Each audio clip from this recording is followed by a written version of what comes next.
Officially একটা ভয়ঙ্কর খবর এসছে এবং এইবারে কিন্তু দেব ভার্সেস রাজ চক্রবর্তী যেদিকেই যাও সেদিকেই গেলে হবে।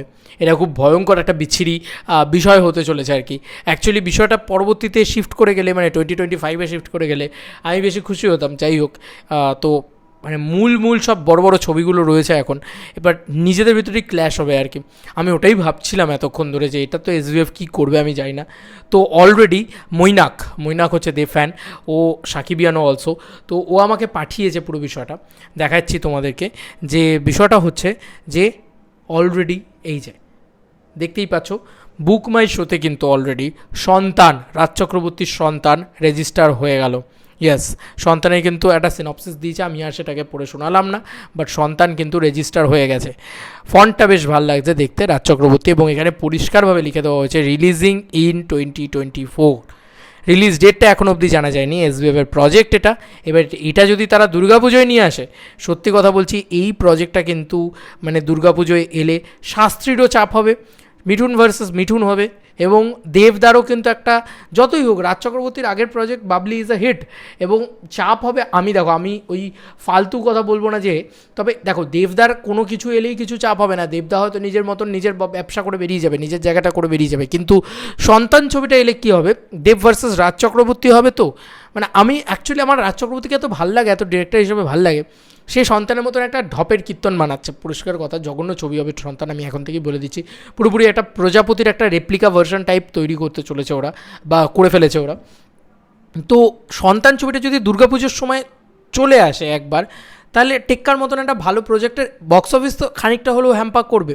তো এটাই হচ্ছে বিষয়, মানে এখন দেখা যাক যে এসবিএফ কী করে, এসবিএফ কি পুজো রিলিজ দেয় সন্তানকে, এইটা সবথেকে বড় কথা হবে, কারণ ওই ছবিটা সম্ভবত রেডি আছে।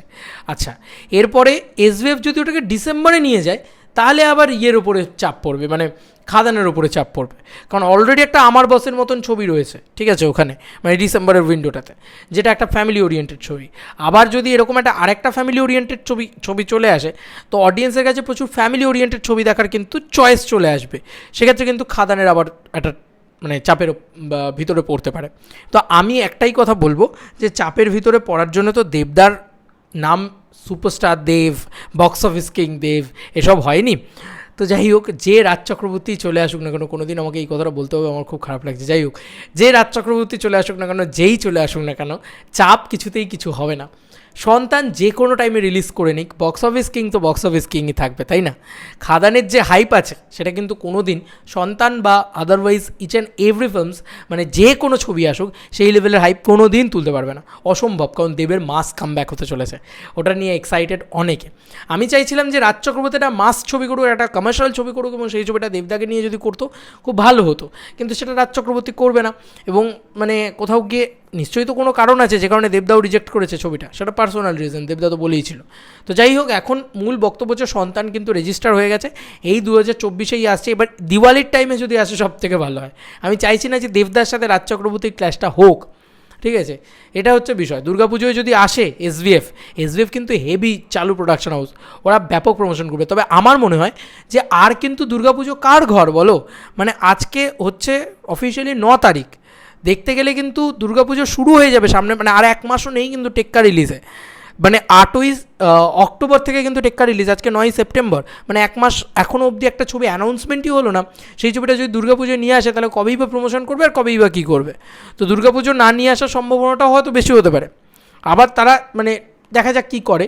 এবার তারা যদি ডিসেম্বরে নিয়ে যায়, সেক্ষেত্রে আবার ওই যে বললাম যে ফ্যামিলি ড্রামা, এখন ফ্যামিলি ড্রামার প্রচুর চাপ হয়ে যাবে। আর এই ধরনের ফ্যামিলি ড্রামা হলে না, মানে এগুলো পুরো পিওর টিপিক্যাল সিরিয়াল তৈরি করছে। আর রাজ চক্রবর্তী এখন হয়েই গেছে ওই রকম, মানে রাজ চক্রবর্তীর সিনেমা দেখে ঘুম পাচ্ছে, বাবলি দেখে আমার লিটারেলি ঘুম পেয়েছে। কিন্তু বাবলি তো বক্স অফিসে সাকসেসফুল হয়েছে, যদিও দেবদার ধারেবার দিয়েও বক্স অফিস আসেনি, বাবলির বক্স অফিসের কথা বলছি।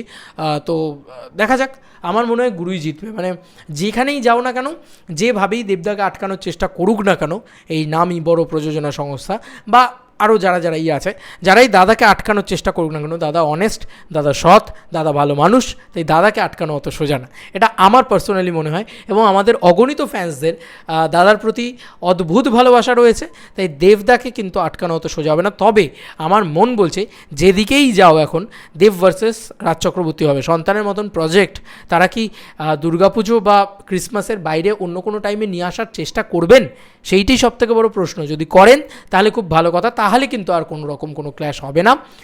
রাজ চক্রবর্তী হয়তো দিওয়ালিটা চুজ করলেন, দেবদা পুজোয় এলেন, আবার ক্রিসমাসে এলেন, এটা খুব ভালো একটা হবে, ভালো একটা প্রসেস হবে। কিন্তু সেটা কি হবে আদৌ? সেই এত ভালো এত ভদ্র হয়ে যাবে এসবিএফ? মানে এটি কি জিজ্ঞাসা আমার। যাই হোক, দেখা যাক কী হয় না হয়। তবে হোপ ফর দ্য বেস্ট। যদি যেখানেই থাকুক না কেন, যে সময় আসুক না কেন সন্তান, আমি কিন্তু পূর্ণভাবে, আবারও বলছি, যে সময় আসুক না কেন সন্তান, যদি দেবদার সামনে এসে দাঁড়াও, তাহলে আমি পূর্ণভাবে দেবদাকেই সবথেকে বেশি সমর্থন করব। অন ক্যামেরা ওপেন বললাম, ইয়েস। কারণ মানে উই আর দেবিয়ান্স, আমরা সবার আগে দেবদাকে সাপোর্ট করব। তো আমার মনে হয় কোথাও গিয়ে যে দেবদার কোনো সমস্যা নেই, জানো তো। মানে ওর মতন ওর মাল্টিপ্লেক্সে হোল্ডটাও ব্যাপক হয়ে গেছে, সিঙ্গল স্ক্রিনে হোল্ডটাও ব্যাপক হয়ে গেছে। তো এই দু জায়গা থেকে ওর যে হোল্ডটা হয়ে গেছে না, এখন ওকে মানে ওর চেনকে ভাঙা খুব ডিফিকাল্ট। মানে দেবদার কথা বলছি, সে যত ভালোই ছবি চলে আসুক না কেন, দেবদার চেনকে ভাঙা খুব ডিফিকাল্ট। আর যদি বা মিঠুন চক্রবর্তীকে নিয়ে সন্তান ছবিটা দেবদার থেকে বেটার বিজনেস করে নেয়, মানে প্রজাপতির থেকে বেটার বিজনেস করে নেয়, তাহলে বুঝতে হবে যে পুরোটাই মিঠুন চক্রবর্তীর ক্যালমা। আর যদি না করতে পারে, তাহলে এইটুকু বুঝে নিতে হবে যে দেবদা স্টারডাম ইজ আলটিমেট অ্যাবাউট প্রজাপতি বক্স অফিস। ঠিক আছে, মানে এটা দেখার বিষয় হবে। এটা একটা নতুন মানে খেলা চলবে আর কি। যে দিক দিয়ে হোক গুরুর আমার জয় হবে, আর আমি সেটাকে বার করবই, সেই জয়টাকে খুঁজে। তোমাদের কার কি মতামত এই এন্টার ভিডিওটাকে নিয়ে জানিও কমেন্ট সেকশনে। তবে আমি অ্যাকচুয়ালি এই ক্ল্যাশটা চাইছি না, পাতি বাংলা কথায় বলতে গেলে। আমি খাদানের সাথে তো এটার ক্ল্যাশ একেবারেই চাইছি না, আর টেক্কার সাথেও অ্যাকচুয়ালি চাইছি না। এটা একটা অন্য টাইমে এলে ভালো হয়। 2024 দিওয়ালি বাদ দিয়ে আর কোনো টাইম তো আমি দেখতে পাচ্ছি না। দিওয়ালির টাইমে হয়তো বাংলা ছবি রিলিজ করবে না, কারণ অলরেডি একটু চাপ আছে ভাই, বড় বড় হিন্দি ছবি আছে। তো দেখা যাক, হয়তো তারা দুর্গাপুজো বেছে নেবেন, আই ডোন্ট নো। কী হবে এখন ভগবান জানে। তোমাদের কার কি মতামত জানিও কমেন্ট সেকশনে। চলো বন্ধুরা, নতুন কোনো ভিডিওতে দেখা হবে, ভাই।